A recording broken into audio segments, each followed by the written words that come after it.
Good morning, everyone. As Wendy said, thank you all for coming out today and for braving the elements. Just a couple of housekeeping items. There is a table set up at the entrance which has tons of resources. Feel free to pick up any materials that you feel might be relevant or pertinent to you and your family. There are plenty of copies.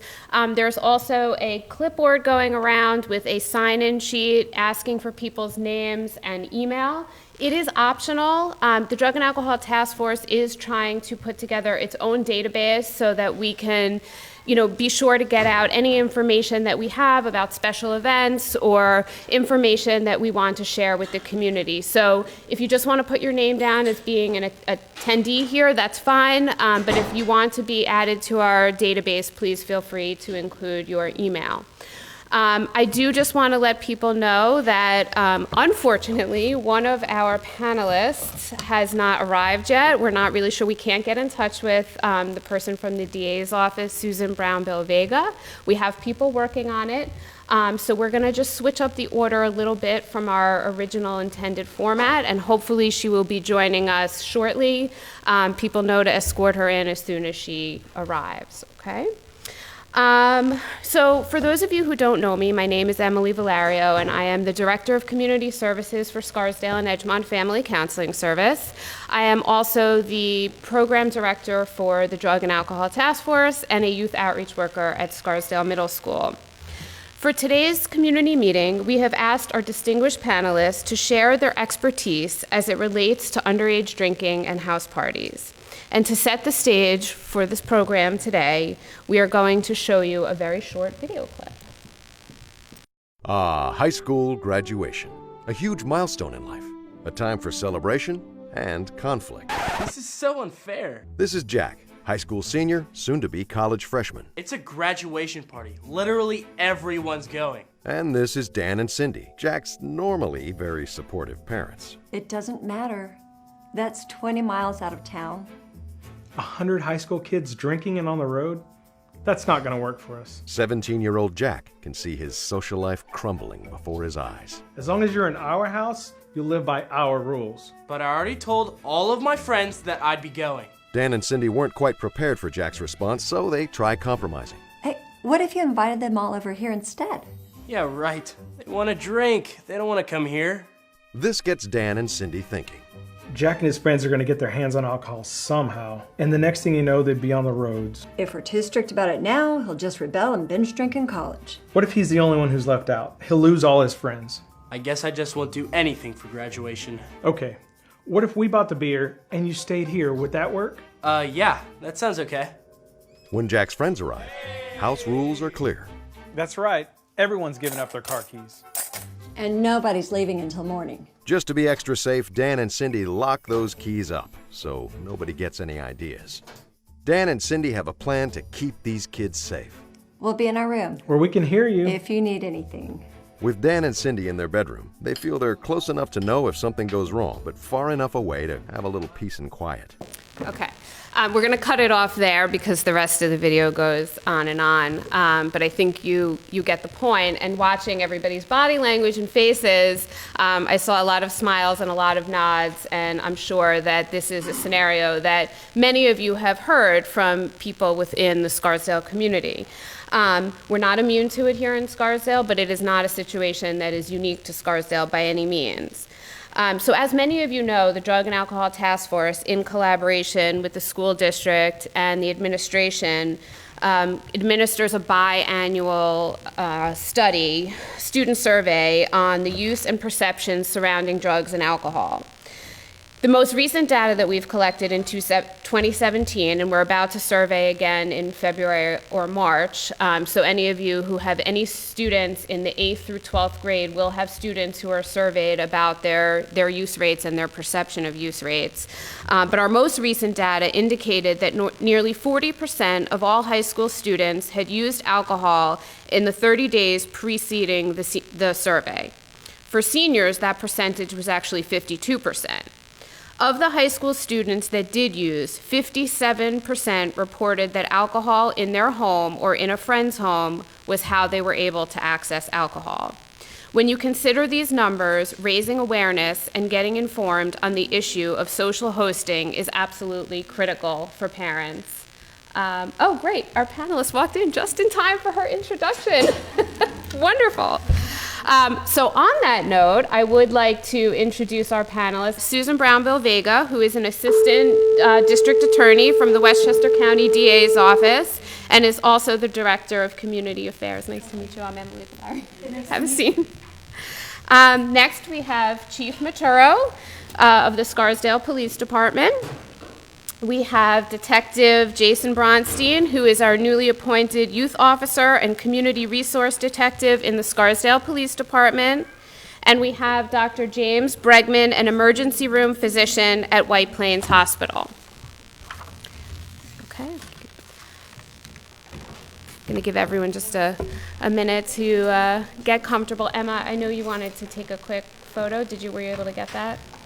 Okay. So, Susan, we're going to start with you. Catch your breath. Susan, one thing that has come to our attention in advertising this event, we've gotten a lot of questions about exactly what is the social host law. So can you explain to our audience what the social host law is? To the best of my ability, it is a Westchester ordinance which allows the Scarsdale Police and other Westchester police departments to take action for parties that are held or events that are held and young people underage, young people are drinking. Okay, so is it left up to the individual community's jurisdiction, or is it something that is dealt with on a county level? It's a county level. It's county level. Okay, and what are the social host cases that would reach the DA's office? Social host cases don't generally reach the DA's office. What has to happen is a crime,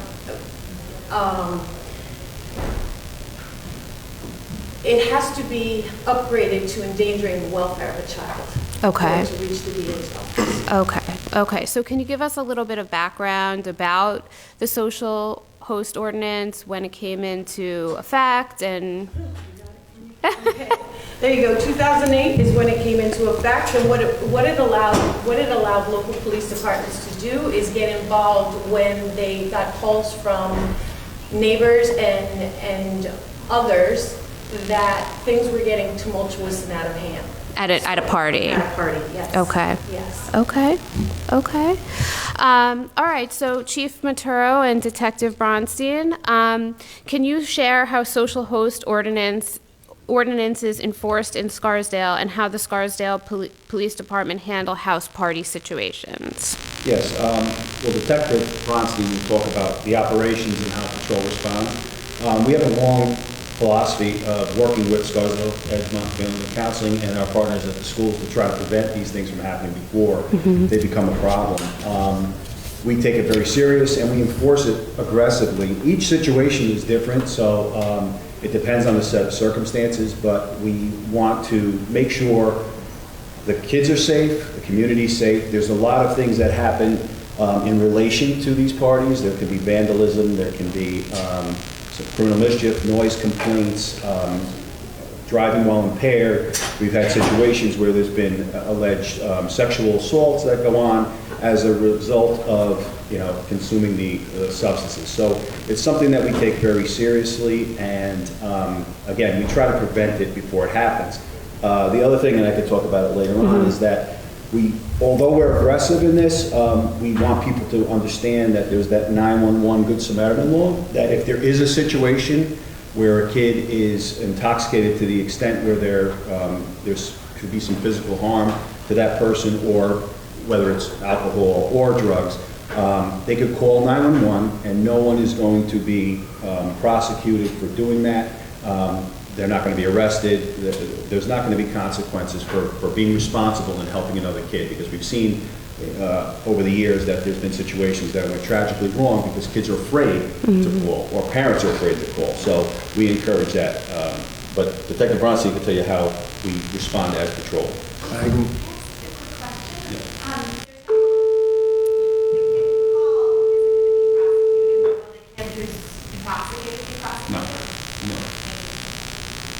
morning, thanks for having me. So prior to being a detective, which I'm newly appointed to, I was a patrol officer who would be most likely the first on scene to a social gathering.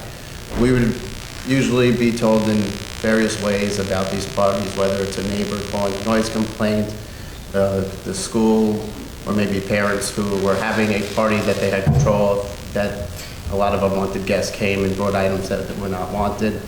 Our first thing we would do as far as responding to the home would be to make sure everyone's safe. We would try to be in contact with someone who is 21 or over, an adult, hopefully a parent who's on scene. More than likely there's not an adult on scene, and that's usually when these gatherings take place. And we would try and speak with the child who belongs to that residence. We'd first check the house to make sure that no one's sick and injured, needs to go to the hospital, and at which time we would safely have everyone dispersed from the party. All minors' parents will be contacted. Sometimes it's hard to get in touch with parents at a late hour, where we would allow a minor to go home with like their friends' parents, but every kid would leave the party with an adult safely. Sometimes summonses will be issued for the alcohol beverage control laws, which is for the consumption of alcohol under the age of 21. Excuse me. So my experience with that is they would go to village court, and normally they would receive like a fine and community service. The child would receive the community. Well, whoever was issued a summons. Okay. Now, if a child decided to hold some sort of social gathering in their home and the parents are in Manhattan and gone for the evening and have no idea, could a parent be held criminally responsible for anything that happens in the home? Well, there's some other law, the drum shop laws that say that if you provide, or and even the Westchester County social hosting law that says knowingly that this is happening. But once they're made aware, if we contact them, they're in Manhattan or what have you, and they don't make a constructive effort to stop it, contact the police, and end it, yes, they can be held responsible. And under the drum shop law, third party, if a third party is injured based on, so if a child is under the influence and causes damage to a third party, whether it be property damage or physical damage as far as a car accident is concerned or something like that, the person could be held responsible legally, civilly, not just criminally, but civilly. Okay. It could be more severe, actually, civil lawsuit. Okay. So essentially, if someone leaves that party and gets into an accident and causes an injury to somebody else, the person whose home it was could be held responsible. Correct. Okay, interesting. Now, do the social host laws apply to college-aged people who are not yet 21? No. No, they don't. It's written that a person who is 21 years or more knowingly allows the consumption of alcohol by a minor. So Okay. if a person is under 21, then they cannot be held accountable. However, over 21 they can. They can? Yes. Okay. So if, a 21 and over. 21 and over. Okay. Okay. Yes. Thank you.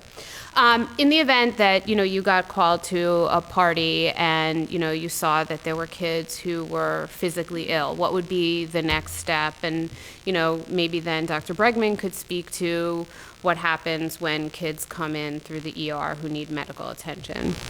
Well, and that will go back to like the Good Samaritan law. So that's another way we find out about these parties, is they get out of hand to the point where the kids realize that medical assistance is needed for a friend who got too intoxicated.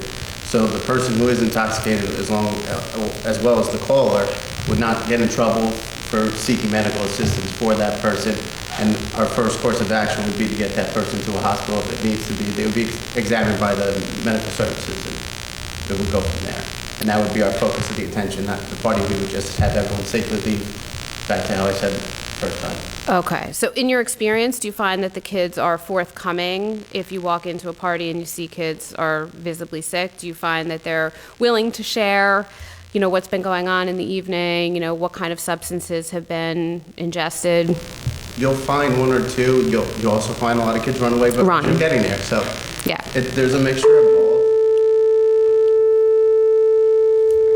There's a mixture of both, but We do like to find the kids that are very cooperative with us.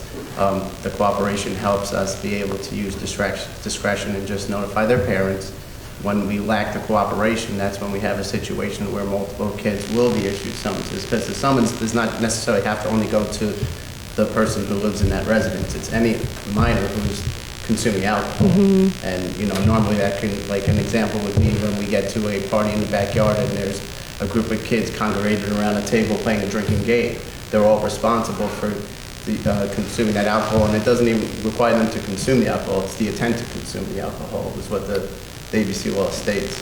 Okay, so can you speak to that a little bit? If whoever feels they can, you know, best answer the question, what the... Yeah, just is that the ABC law provides for several things of you know, mostly dealing with commercial establishment, but it also provides if people provide the alcohol, or one of the provisions is that consumption of a person under 21 with the intent to consume, or possession under 21 with the intent to consume. So if we have a situation where kids have a case of beer in the car, and through investigation determine that, you know, they weren't, again, even if they were picking up for their parents or what have you, if they said that, there may be reasonable cause to believe that they have this alcohol because they're going to consume it, and we would issue a summons for that violation, followed up with an information for the district attorney. What is the consequence of that sentence? I'm sorry? What is the consequence of that sentence? It depends on the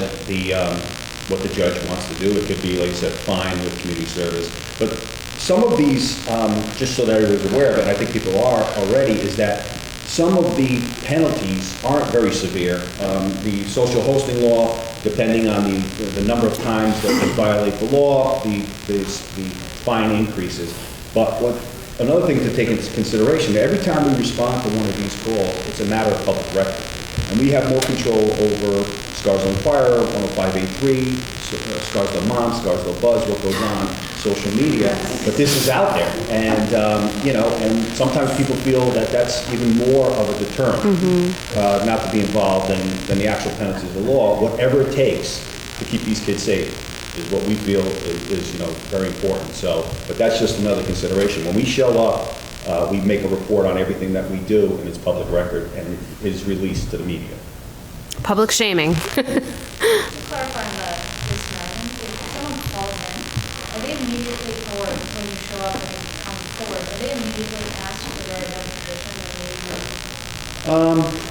We can ask, and we do ask, because, you know, again, for report purposes, we have internal ways to make a report sensitive, to try to protect the information and the identity. A person doesn't necessarily have to give us, we're not going to force someone to give us the name, they could be anonymous, etc. Like I said, our focus there is the safety of that situation, that kid at that time, and it's not, like I said, so we're not going to force someone to give that information to us. But if they call in, is that, I mean, if the kid is asked their name. If he says, I don't want to give it to you, we're still going to respond to the scene, and we're still going to provide the assistance that's necessary to keep that kid safe.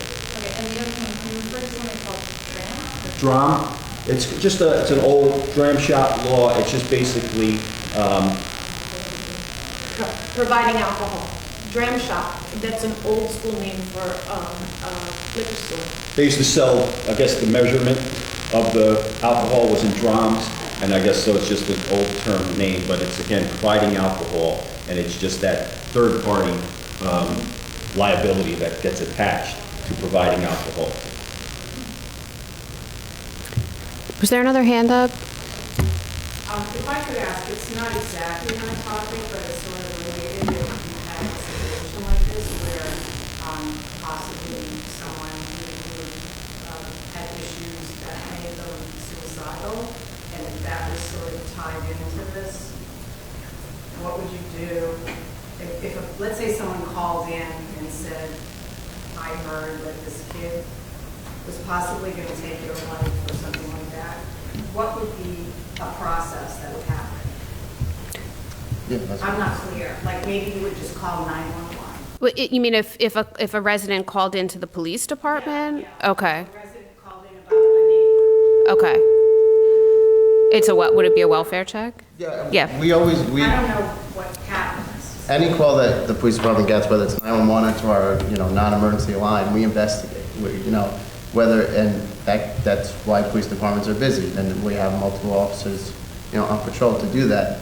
I'm not quite sure how it ties into like social hosting, but with that said, It happened at a party. someone at a party tells us about a friend, we're going to look into that right away. That's going to become the main course of action we take. Outside of if there's a child there that's or a minor that needs assistance medically because of alcoholism, That would be considered like a medical emergency. Right. Yeah, we're going to make contact with that person. We're going to follow up. We're going to make sure that person's safe. If there's any indication that person is going to be a harm to themselves or others, then we'll take the appropriate steps of either bringing them to the hospital or getting them further counseling or further, we will follow up. And again, many times we follow up Scarsdale family counseling and work with them. And, but again, we're not going to just, we're going to follow up on that, and we're going to make sure it at least gets to the level necessary to, address the problem. So if I could just bring it back to Cindy, and I forgot Cindy's husband's name, but the very cool parent, what was it? Dan, Cindy and Dan, if we could set the stage of, the scenario of Cindy and Dan thinking that they're doing the right thing by their child, by hosting a party that they can supervise, that clearly gets out of hand, and you guys are contacted, and you walk in and you find some kids have been drinking, some kids it's very unclear, some kids maybe they are standing around the game of beer pong, but unclear whether or not they've been drinking. What happens there? So we have the ability to breathalyze. We have Anyone. We have the ability to do so. Okay. So it's a good way. If there's times where we go to a social gathering and there's responsible kids that state to me that I'm the designated driver tonight. And like we've talked about this with some people in the task force, you love hearing that, but at the end of the day, you pull a car over and they say, I'm a designated driver, I'm picking my friends up from a party. The party could be in Scarsdale we never heard about because it was peaceful, or it could have been somewhere else. And we appreciate having someone who's a designated driver, but that conversation also continues with, none of you should be drinking, even though you're doing it responsibly. And so, we will talk to people on scene and make sure that if they say they're sober, they usually don't lie, and if we can tell that from training and experience. And if they're telling the truth, obviously they're not going to be summoned for something they're not doing. The intent to consume or consuming, there's ways where we can know, and we do receive honesty from children most of the times. The dishonest ones are usually the ones that would run away anyway. If you stay to speak with the police, you're going to tell the truth. So that's a question we get very often, both from parents and from teenagers, is it better to stay or is it better to run? So what do you recommend in that situation? Stay and talk to me. Stay and talk to you, right? And it'll be a much more lenient... You run away from a party if you're intoxicated, you're going to put yourself into other dangers outside of just drinking. Right. You want to speak to that a little bit?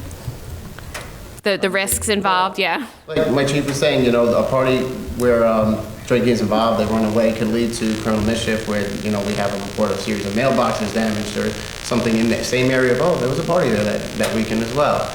Or, criminal mischief to vehicles or, just being in a dark lit road where there's other drivers on the road and you're walking home or running away from a situation. Accident. It can become unsafe. Okay. Cue in Dr. Bregman and your experience at White Plains Hospital, because I assume that, when there is an emergency situation, that's where most of our teens are brought. So do you want to share a little bit about the things that you see from an emergency room perspective? Sure.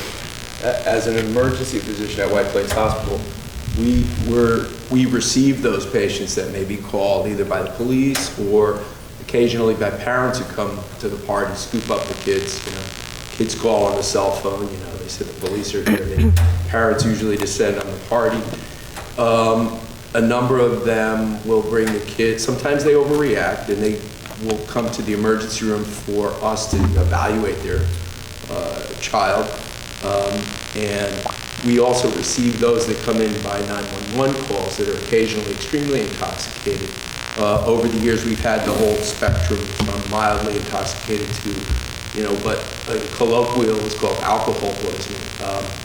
kids where they drank so much that we have to protect the airway, we have to put in an IV line, we have to hydrate the fluid, and we usually have to watch them overnight. Some of the things I can relate to parents here is that, and you can discuss with your kids, none of them, as we said, should be drinking underage, but underage drinking can occur, and kids should know that there's a huge difference between the 200-pound kid, athlete who drinks a couple beers, and there's, male or female, 90 or 80-pound student. So there's a big physiologic variability to these substances, not only alcohol, but a lot of other things that kids get their hands on, often in the medicine cabinet. Question? Yes? Yeah, it's kind of totally more for those that maybe think that two different questions. One is the social hosting and vaping, because I know that I see a lot of kids who are seizing vaping and like that. I'm not sure how the social hosting are playing that because parents aren't necessarily providing that to people on their home. And then the second question is really for the police officers. I know a trend in Scarsdale where people hire often police officers to work their party. How does that protect you? It doesn't?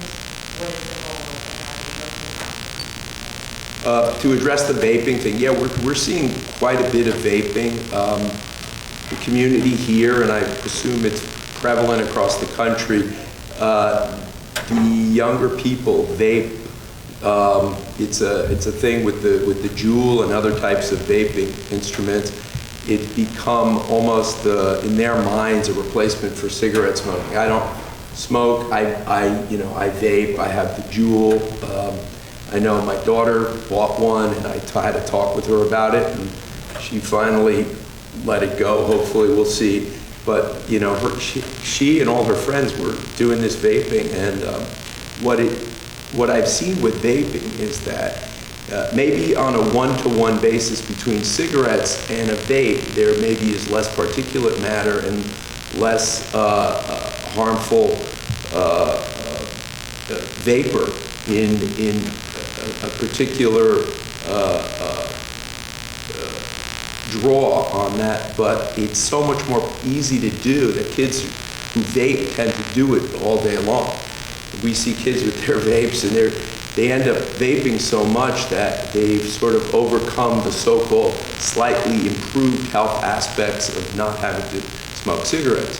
So maybe, they've sort of, vaping has become this cultural thing in the millennial generation that I think that we're going to have to deal with from a health perspective. And I think it's starting to become prevalent now. We're starting to see that. Along with vaping, it's not just nicotine. There are cannabis products that are vaped, and various other stuff on the market, synthetic products that we don't always know what the substance is. Some of those seem to be the most detrimental. Those are the ones that seem to be associated with this increased seizure activity. They call them synthetic marijuana. And those, particularly the bootleg wax inserts, are associated with a higher degree of physiologic harm and also just unknown substances that can cause real detrimental physiologic impact. Are you seeing, because of these devices and because of how easy they are to hide, much easier to hide, and as Joey had mentioned, it's easier for kids to be doing these things in people's home. Are you seeing a higher incidence of kids being brought in with marijuana poisoning, greening, any medical-related emergencies? We've definitely seen a shift, which is interesting. In the last 5 years, we've seen a huge shift. So that vaping has brought in a different type of presentation of kids abusing substances. Some of the things that we've seen, and I do think it's because the ease of usage is a higher degree of respiratory-induced asthma-like conditions where someone thinks that vaping is harmless, But, you know, after 50 or 100 vapes in the day, they can induce an asthma attack. So we'll give kids nebulizers for that, or bronchodilators, and then we'll find out, you know, we'll find that in the patient's purse or in their bag there's a vape. You know, and I'll try to talk to them about that. And they'll tell me, yeah, I've been vaping this year. It's very hard to stop because it's so easy. Basically, it's just basically pulling on, doing a draw on the vape pen, and it automatically triggers the mechanism to, you know, ignite a little bit of vape juice or whatever, you know, they call it vape wax. And it, so we have seen that shift. Whether there's more of a physiologic harm is yet to be seen, but certainly the prevalence is there. No higher increase in emergency-related medical attention like you would for an alcohol poisoning. Not with that per se. The alcohol seems to be still, alcohol use in the underage group is still one of the more important and common substances that brings you into an emergency room. And maybe you could explain to the audience, because I think for those of us who work with teenagers, we're pretty versed on what alcohol poisoning is, but it might be helpful for the audience to hear. Alcohol poisoning is really, it's a colloquial term that, you know, we talk about degrees of alcohol intoxication, severe alcohol intoxication that, you know, produces either unconsciousness or somnolent, which is you're barely responsive, is I think what people mean by alcohol poisoning. That has a very profound impact on the central nervous system, the respiratory system, and it puts a patient at risk for aspiration. In particular, if they're passed out, it puts them at risk for, obviously, for physical injury because of their level of their judgment, their coordination, their balance, and it hits different patients very variably. So it has a lot to do with your body mass, but also your metabolism, and also your genetics. That's one that's often hard for people to discuss, but there are genetic lines where there's a higher availability of an enzyme called alcohol dehydrogenase, and that is the enzyme that allows your body to metabolize alcohol quickly. And there are certain genetic clusters where there's higher levels of that. Just, you know, like people have a different hair color or a different body type. Those are variable, and in general, people with a much smaller body mass are going to be much more susceptible to severe alcohol intoxication than someone with a larger body mass. But you also have to keep in mind the person's ability to handle alcohol, their experience, also the rate of alcohol intake. And, you know, binge drinking is one of these things that seems to be how younger people who are using alcohol perceive the way to drink.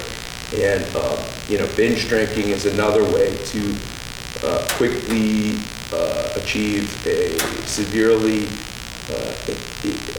high ethanol level in your blood and maybe become what we call alcohol poisoning. So it's body mass, it's metabolism, and it's the rate of drinking that are the three main factors that can lead to alcohol poisoning. Any questions?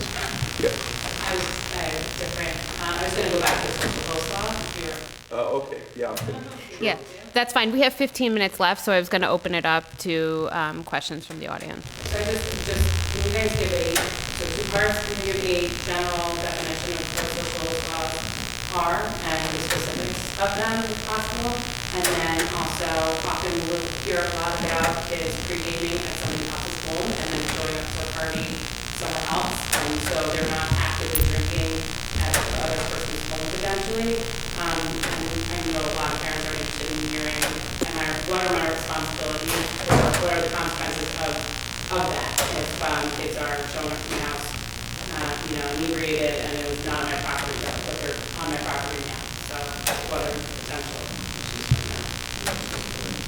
So the social hosting law,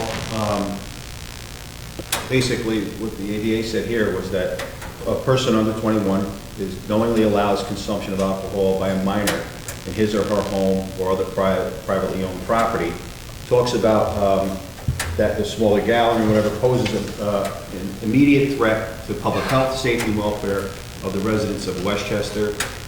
Talks about alcohol abuse, physical altercations, accidental injuries, vandalism, excessive noise, etc., the things that we spoke about, the byproducts of these things. And then it talks about, and again, allow shall mean give permission, approval, possession, consumption, alcohol, etc. Talks about, there's quite a bit in here, and it's available online, but it's the penalties for the first violation.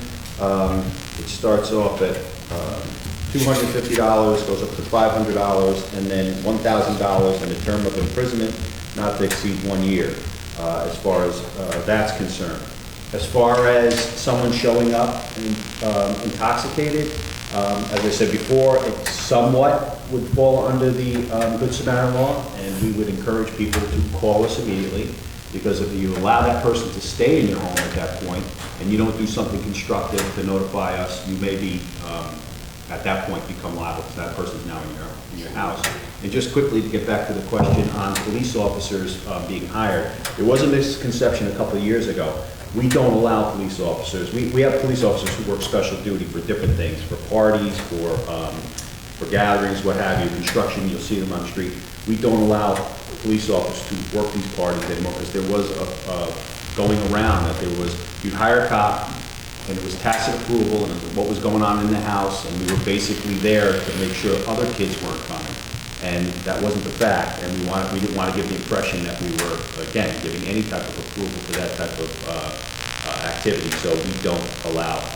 If it's an adult party or something with supervision, or we absolutely know there's absolutely no alcohol there, because even if you hire a police officer in any of those circumstances, and it says it right on the agreement when you hire the officer, is that if we observe any illegal activity, we'll take enforcement action immediately. So I just wanted to clear that up too.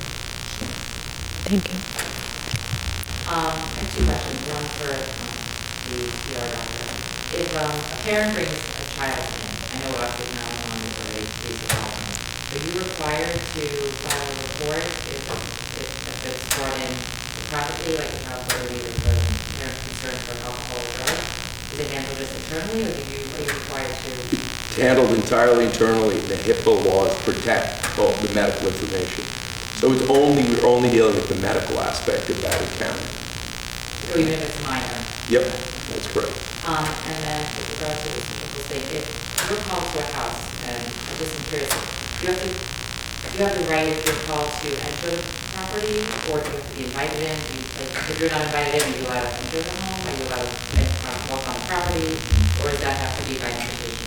Again, it really depends on the set of circumstances. Under normal circumstances, we have to be invited in. If there's again, and not as a ruse, but as our officers are highly trained officers, and if there's a situation, it's basically the community caretaking doctrine or principle that if there's something that we know, and we have reliable information that somebody's in there in danger, we will go and again, all we're doing is to try to protect the person. And again, we're not going in there to look for other paraphernalia or any other crimes or anything like that. It's specifically to take care of that immediate danger, and so therefore, again, but it's very fact-based, and again, it wouldn't be abused. It's again, we normally don't have to use that. I think we've had a situation once, and I don't think it pertained to social hosting.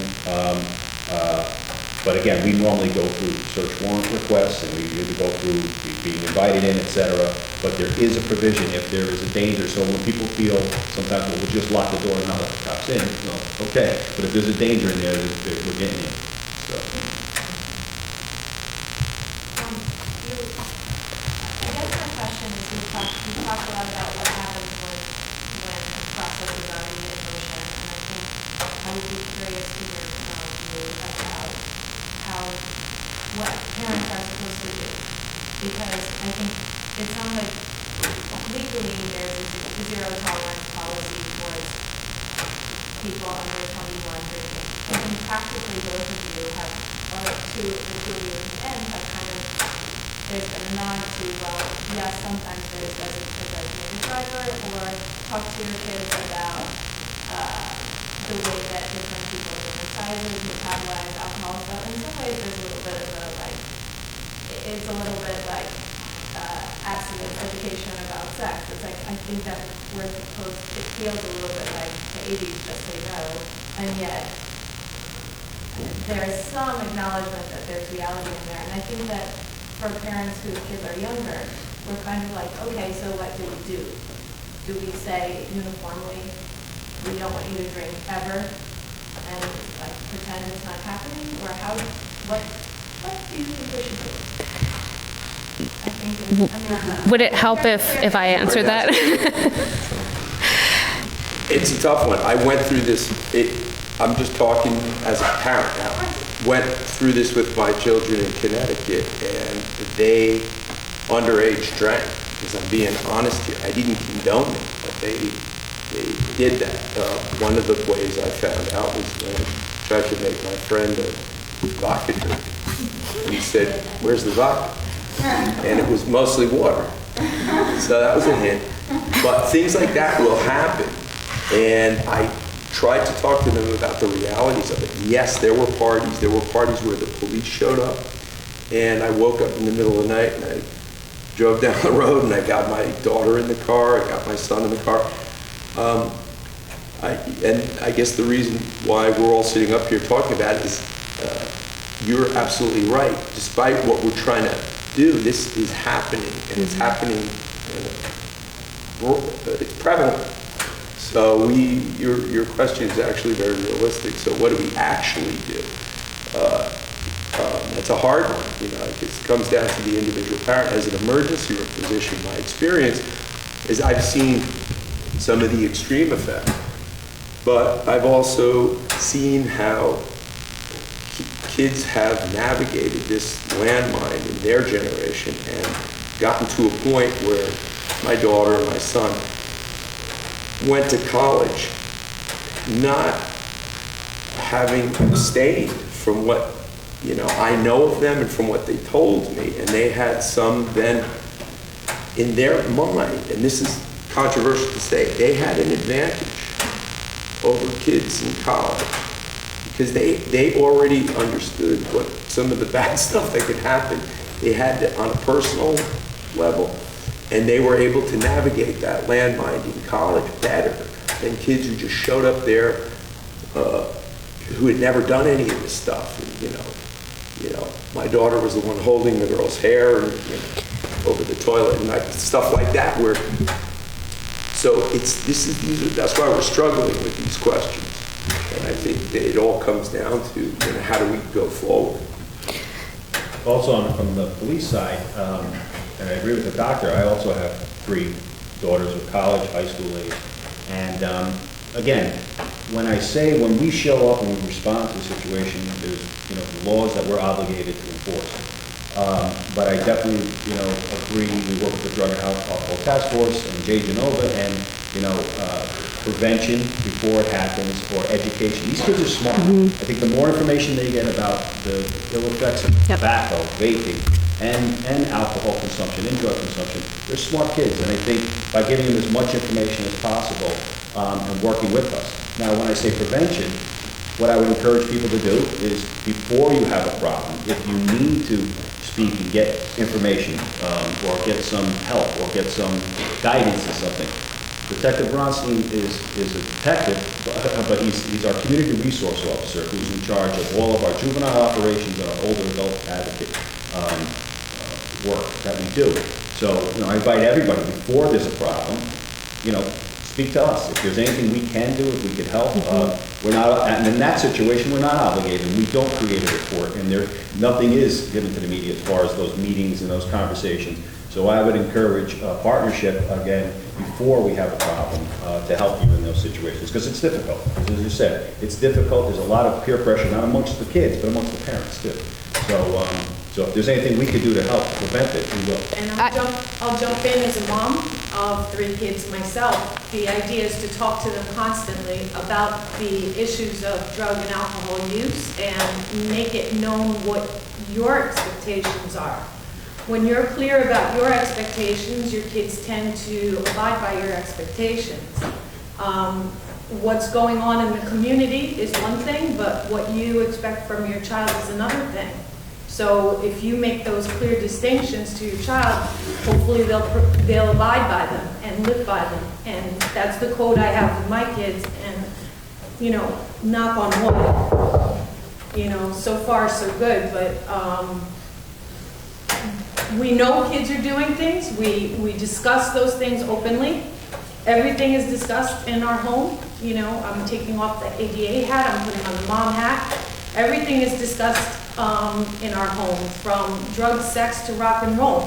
And once you have those open discussions with your children, your expectations are clear and they're more clear on what's expected of them. And I just want to say that this is an issue that really takes a village and an entire community. Every community in every society deals with the issue of underage drinking and drug use. And, you know, it's forums like these where we try to get the information out and educate people. The kids are, you know, we have one of our health teachers here. The school district does a tremendous job in terms of educating the children from a very young age and an age-appropriate level. Scarsdale Family Counseling offers parent support groups where we try and talk about these issues. You know, and it was actually the fact that we got so many emails after advertising this event asking us, you know, what are social host laws? It was all of a sudden like a light bulb went on in our head, and we've been so distracted, I think, over the past 5 years or so, talking about marijuana usage and vaping, that we've kind of come away from the topic of underage drinking. And we have a whole new crop of parents here. You know, like I'm looking around at some of you, and, you know, 5 years ago, your kids were in elementary school, and so you wouldn't have any reason to know about social host laws. So we really are trying to educate the community so that you can have the information at your fingertips, because when they do get older, it's not quite as easy necessarily as saying, you know, do not drink. You know, sometimes there needs to be a little bit of a different message involved in that. We have like literally 3 minutes left, and I saw a whole ton of hands go up. I have a question about the meaning of, like, the point when you discovered that your kid is parking in your house. You might have known that they were, you know, going to gather in your house, but you weren't aware of the fact that it became a party. It's like when you know that you're using parking. How do you prove that you didn't know? And, like, what is the mind here there about, like, that point when you realize there's something wrong in that? What do you do from there? What you would do from there is you take the initiative to call the other people's parents and have them come pick up their kids, not let them drive home. Because you're in the house and you're like, oh, but, you know, what do you do? The problem is that most of the parties, I'm new in this town, but most of the parties that I've seen are on people. There's very difficult ways for you to contact the parents. So a lot of the questions today were based on what happens after the party. So that's why our answers were based on the actions we take or summonses we issue, because most of the questions were designated around the party already exists. There are times where the school may contact me and say, hey, I hear there's going to be a big party this weekend, and I hear there's kids that want to come to that party and fight people. And then we do our best to stop that party from happening by talking to the homeowners, saying, I don't know if you're aware, but you might have allowed your kids to have 10 people over this weekend, but there's 200 who know about it. You should not let anybody in your house. And that's the best we can do. We can't come and guard their house. You know, we do our best. We're going to have extra police officers in that area as far as driving around, you know, special attention to see if it creates an issue. And so that can come from the school if a parent doesn't want to contact me directly or the police department in the whole. Or we can hear from a kid who hears about it, and again, we're going to continue to do the same thing, which is go to that household. I had a mother call me, and no fight. That last situation, there was going to be a fight, which is why it was so important to stop the party from happening. The party did eventually still happen, and the police were able to break up that party peacefully. Another parent said, I was having a party for my child. I expected 30 people. Now all of a sudden, the whole school is coming. What should I do? I said, you should not have a party. She took my advice to not have a party. We never had a single complaint of noise or anything from that house because there was no party to begin with. So. What if it's already an action? Like, you said you thought you were going to have 30 kids over and 400 show up. Okay, so I would call us, I would call the police. So would you get in trouble as the parent? No, I would, like I said, I've been here for 35 years, and that's the one thing, if we've gotten parents who call who want to remain anonymous, or please don't tell my kid, I'm the one who calls, you know, whatever, and whatever it takes, seriously, to make sure everybody's safe. So we take that into consideration, and we're not, you know, like I said, I'm not looking, what I would love to happen is never have a call if there's a party. So, but the issue is I'm not looking to, okay, wow, we got somebody we could get in trouble, there's somebody I could give a summons to. That's the last thing we want to do. We want to, as I said, educate people. We want to, you know, prevent these things from happening. We want kids to be kids and go through their high school and enjoy their high school. But, you know, everybody's got to be responsible and work together, as Emily said. And, but I would call the police. We could break it up and you have another party, some other smaller party with more controls involved. But you don't want it to get out of hand. You don't want, again, to suffer the consequences by allowing it to continue to happen. And not just legal consequences, but again, physical, mental, medical consequences that could happen.